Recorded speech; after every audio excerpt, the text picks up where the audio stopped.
Asteroid 2025 MV89 எனும் asteroid வந்து ஜூலை 4, 2025 நமது பூமியிலிருந்து 19,60,000 கிலோமீட்டர் டிஸ்டன்ஸில் மணிக்கு 31,200 கிலோமீட்டர் ஸ்பீடில் நமது பூமியை சேஃபான டிஸ்டன்ஸில் கடந்து சென்றிருக்குன்னு நாசா வந்து தெரிவிச்சிருக்காங்க. ஸ்மால் ஃபிளைட் சைஸ் அளவுள்ள ஆஸ்ட்ராய்டு இது. ஆஸ்ட்ராய்டு 120 அடி அகலம் கொண்டு இருக்கு. இந்த ஆஸ்ட்ராய்டு மாதிரி நமது சோலார் சிஸ்டத்துக்குள்ள எத்தனை ஆஸ்ட்ராய்டு வந்து இருக்கு அப்படின்னு கேட்டீங்கன்னா, நமது சோலார் சிஸ்டத்துக்குள்ள நமது சூரிய குடும்பத்துக்குள்ள மார்ஸ் மற்றும் ஜூபிட்டர் பிளானட் இடைப்பட்ட பகுதியில் மெயின் ஆஸ்ட்ராய்டு பெல்ட் ஒன்று அமைஞ்சிருக்கு.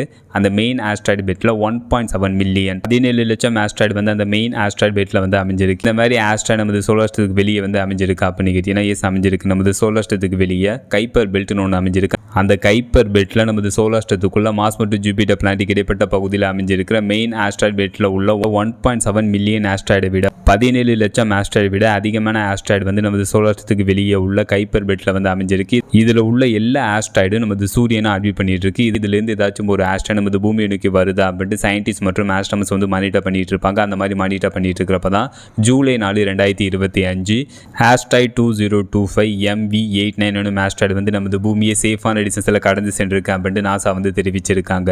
சிறிய அளவுள்ள ஆஸ்ட்ராய்டு வச்சு நமது பூமியில் வந்து விழுந்துச்சுன்னா அந்த சிறிய அளவுள்ள ஆஸ்ட்ராய்டு நமது பூமியோட அட்மாஸ்பியரில் என்ட்ரு ஆகிறப்பே அந்த சிறிய அளவுள்ள ஆஸ்ட்ராய்டு வந்து அட்மாஸ்பியரில் எரிஞ்சு அழிஞ்சிடும். அதுவே மிகப்பெரிய அளவுள்ள ஆஸ்ட்ராய்டு வச்சு நமது பூமியில் வந்து விழுந்துச்சுன்னா நமது பூமியில் வந்து பெரும் பாதிப்பு வந்து ஏற்படும்.